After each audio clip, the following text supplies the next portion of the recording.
Ah yes, here I am out at the beach in the wind. It's pretty freaking windy today, but the sun's out and I am burning up out here. Anyways, Freewell sent me these long exposure ND filters and I haven't got around to making a demo of it. So I was gonna fly the Mavic today. These are for the Mavic, but it's too friggin' windy, and if you leave the shutter open too long on the Mavic, since it's such a small drone, it bounces around in the wind and everything looks blurry, so it's not good for that. But I came up with a really cool solution. I'm gonna put these long exposure filters on the Mavic, but I'm gonna put the Mavic on a tripod facing the waves. And the waves are crashing. Check it out. You can hear them behind me. They're back there. Of course, not big waves. This is a river. It's not like the ocean.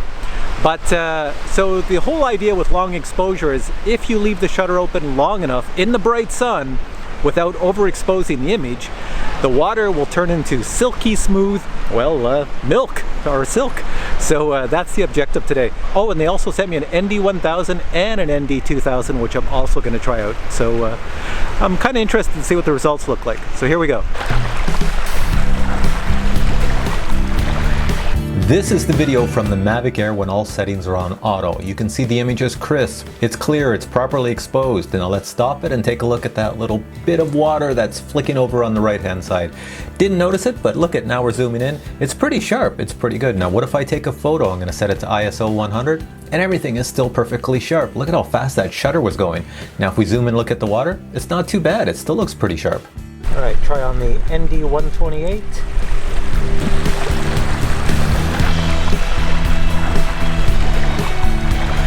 This is what the video looks like on the Mavic Air with an ND128 filter. I've actually left the settings on auto. Check out, there's a little bit of motion blur in the water. It looks pretty good, and even the boat going across still looks sharp.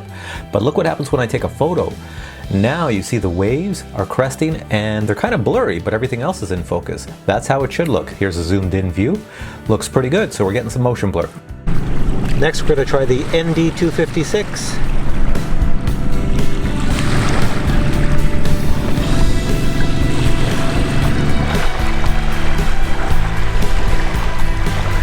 An ND256 filter is kind of dark. Here in the video, we're going to zoom in. Look at the water. It's starting to get nice blurry motion blur.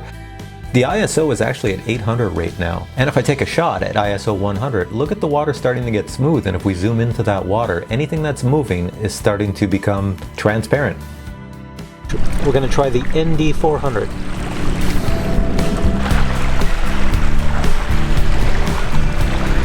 With an ND400, I had to crank up the actual ISO all the way up to 1000. And here we're zooming in, you can see tons of motion blur. The image looks a little dark. I should have made the ISO a little bit higher, but it's not too bad overall. Watch what happens when we take a photo. Everything smooths out, anything that's moving. That's a 1 second exposure.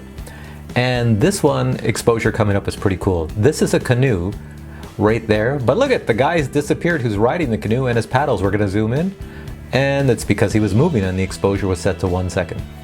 Alright, now we're going to ramp it up with the ND1000.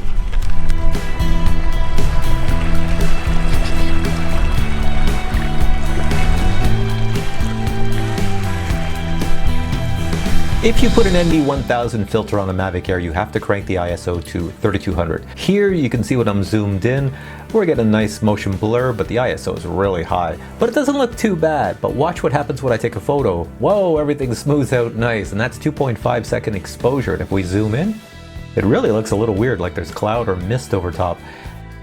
So that was an ND1000. Guess what? There's actually an ND2000. We're going to give this one a try. That's going to be pretty dark. It should give us some pretty interesting photos in this bright sunlight.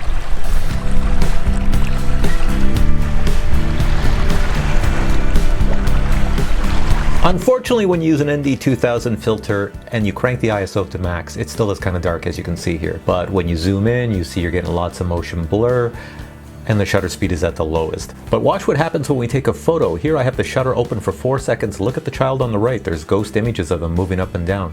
And of course the water is nice and silky smooth. All those waves are gone.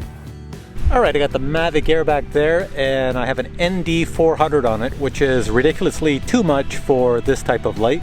It's going to make it much too dark and probably not the greatest image, but I'm just going to crank up the ISO and see how it works. I just want to see how much motion blur you get with an ND400 on flying around. So I'm gonna fly low to the ground, then I'll go up in the air. And if I get a chance, I'll try to take a few snapshots, but it's really windy, so I don't think things will stay in focus too much, but we'll see what happens. Here we go. I don't know if you can see this on my screen, probably not, but I've got the ISO set at 800. So, and it's on manual, so I've set it at 800. I can go up higher to make the image brighter, but I'm gonna leave it at 800.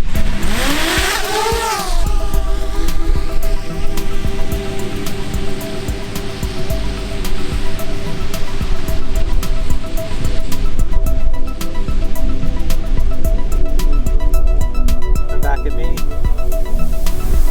like I'm getting some nice motion blur here.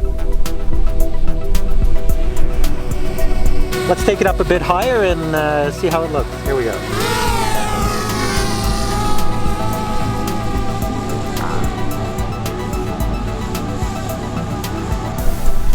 Even with the wind here, I've got it at 43 meters and you can still hear it. It's pretty noisy. All right, try some pictures, turn off the video, and I'll put the camera on,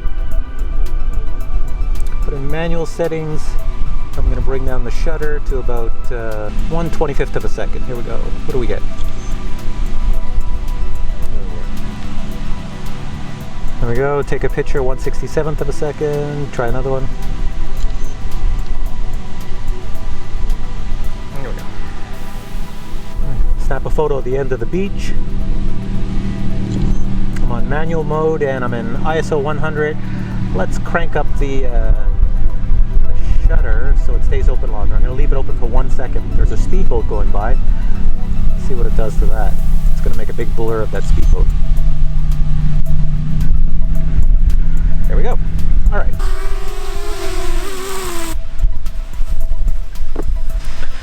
All right, now to go back in the house and check out the results.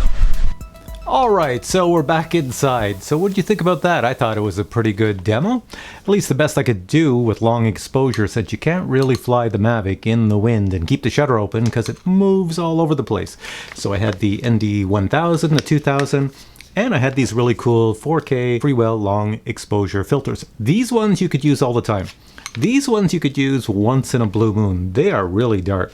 So this is more for when you have your camera stabilized, or if there's no wind, you could probably get some really cool images with these. But these you could use every day, even if there's wind, because you saw I put a 400 on. It was really windy, and the images still came out pretty decent for leaving the shutter open for a full second. You're gonna get some really cool images. The best image that I've ever seen with filters like this on a drone, there's two of them. There's one when you fly over rapids, if you have really fast moving water and you take an image with the shutter open for a while, it looks really cool. The second is if you take a picture of a highway, fly near a highway, even though you're not supposed to, but someplace where there's fast moving cars or people, and leave the shutter open and watch what happens. It's gonna look like there's no cars on the road. It's gonna look totally abandoned, so it's pretty cool. Anyways, I hope you enjoyed this video. Freewell has some discount and some codes below, so you can get these dirt cheap. Check all the links below. I know their store is putting a big sale on. Hopefully you catch the sale before it's all over. I'm pretty sure they probably have these filters for the Mavic Pro as well, and maybe some other drones, the Phantom, and maybe even the Spark. But for now, I'll say thanks for watching. Hope you enjoyed this video. Give it a thumbs up if you did, and we'll catch you in the next video. Take care.